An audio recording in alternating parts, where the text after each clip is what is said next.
Et direction l'Ukraine tout de suite avec cette visite de Jean-Noël Barrot, le chef de la diplomatie française. Le président ukrainien a discuté du soutien en matière de défense antiaérienne avec le ministre français. Direction Kramatorsk, on y retrouve Emmanuel Chaz, notre correspondante. Emmanuel, bonjour. Comment les Ukrainiens ont-ils réagi à cette visite qui va durer 2 jours, cette visite de Jean-Noël Barrot?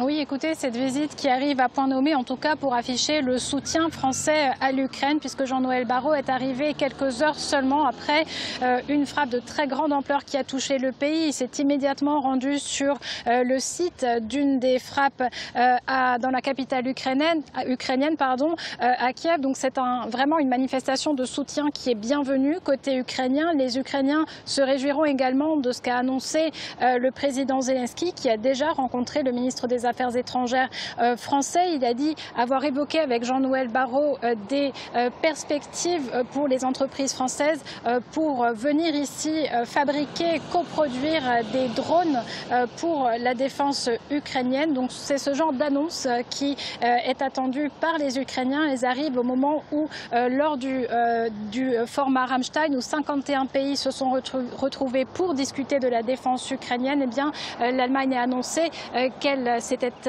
accordée avec les États-Unis pour fournir 5 systèmes de missiles de défense antiaérienne patriotes supplémentaires. C'est également de défense antiaérienne dont il a été question avec Jean-Noël Barrot, qui sera là pour 2 jours. Emmanuel, il faut rappeler ce contexte, c'est-à-dire la nuit dernière, une nuit de bombardements russes sur Kiev, mais aussi dans d'autres régions, sur d'autres régions du pays. Elles ont fait au moins 1 mort.